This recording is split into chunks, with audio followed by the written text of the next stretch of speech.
I never thought I would become a betrayer.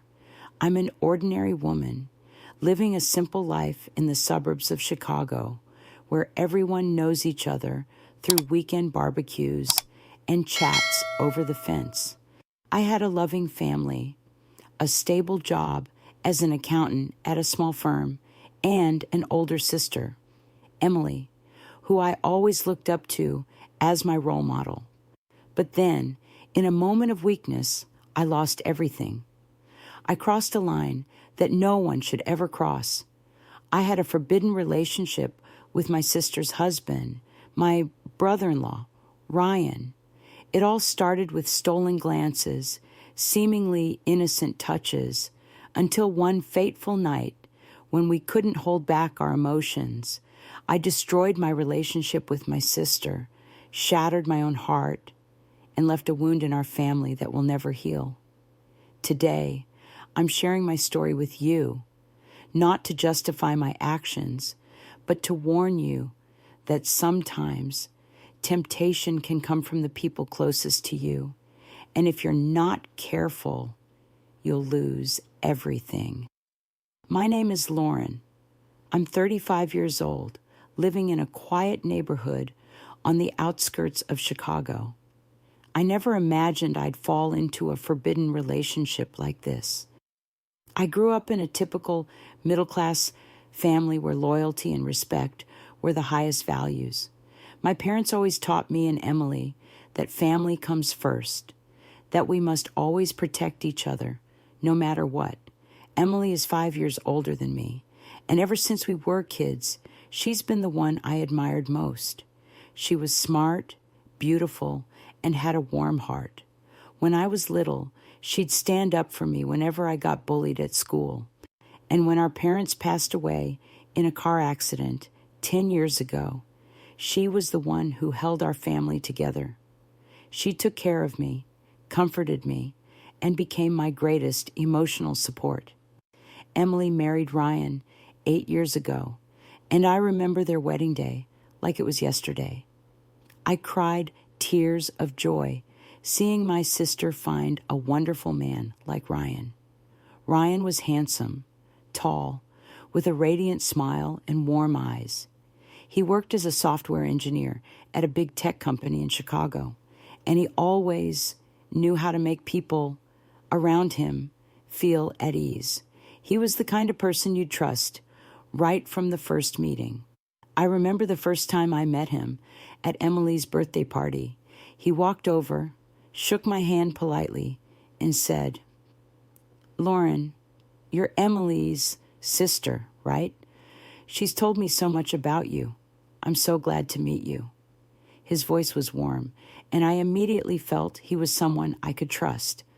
I thought to myself, my sister is so lucky to have found someone like him. In the early years of their marriage, I often visited Emily and Ryan's house for dinner or to watch football games on weekends, a popular American tradition we all loved. Ryan was always a thoughtful brother-in-law. He'd ask about my job, help fix my computer when it broke, and even taught me how to make BBQ ribs the American way, a recipe he learned from his dad. Emily and Ryan had a happy life, and I always felt glad seeing them love each other. They had a little boy, Ethan, who's 5 years old, and I love him like my own child. Every time I came over, Ethan would run to hug me and call me Auntie Lauren, the coolest aunt in the world. I thought my life was perfect. I had a wonderful family, a stable job, and nothing could break the bond between me and Emily. But then, things started to change about a year ago, when Emily began working longer hours. She's a nurse at a major hospital in Chicago, and the pandemic made her job more stressful than ever. She often had to work night shifts, sometimes staying at the hospital for days to care for patients. This meant she had less time for her family, and I noticed Ryan starting to feel lonely. He didn't say it out loud, but I could sense it in the way he sat quietly on the couch, his eyes empty as he stared at the TV screen. I felt sorry for him, and I started coming over more often to help out. I thought I was just being a good sister, a good aunt. I took care of Ethan, cooked for the family, and talked to Ryan so he wouldn't feel so isolated.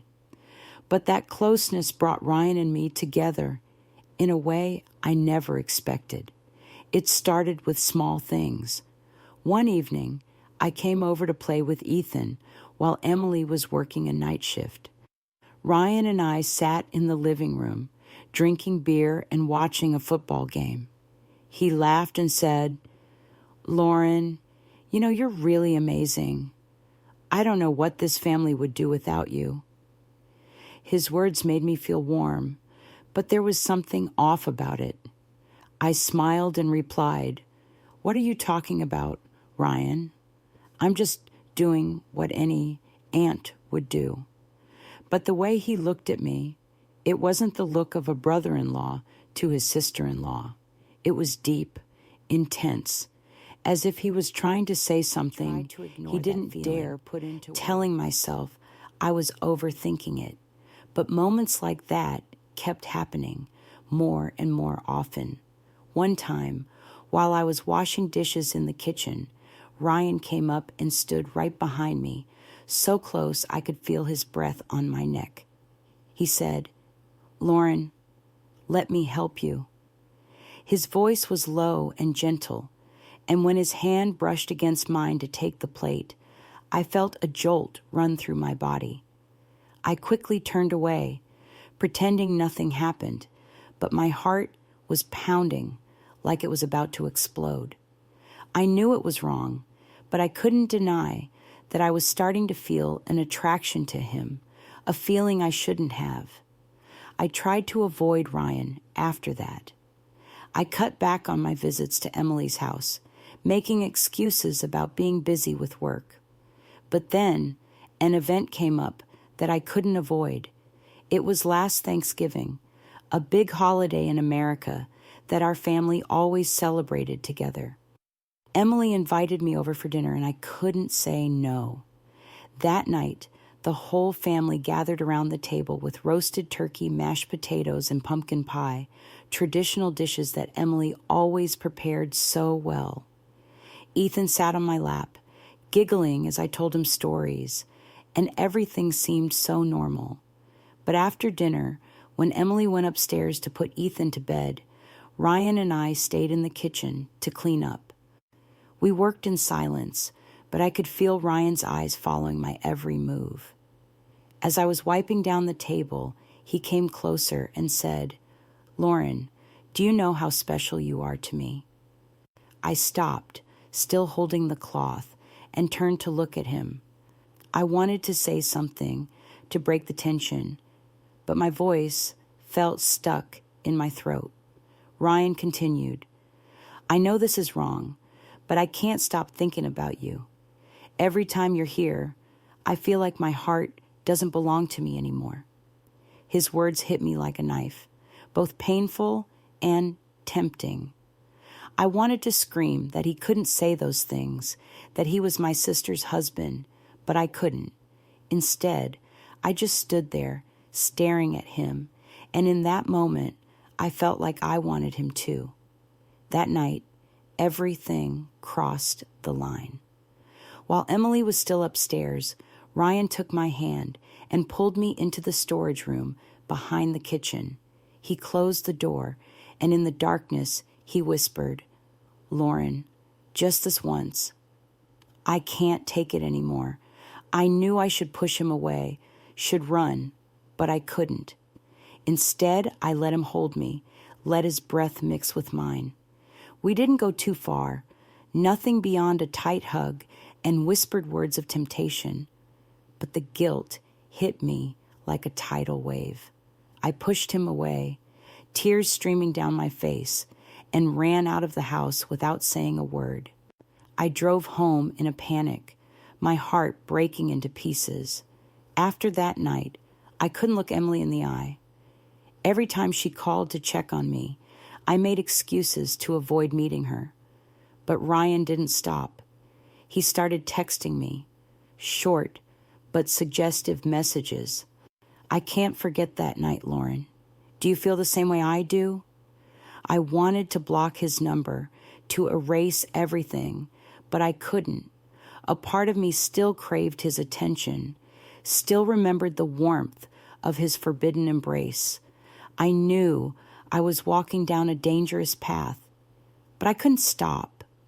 Our secret relationship went on for a few months, though we never crossed the line as we did that first night. We only met when Emily wasn't home, exchanging glances, light touches, and words we shouldn't have said. Every time I was with Ryan, I felt both happy and in pain. I was happy to have his attention, but in pain, knowing I was betraying the sister I loved most.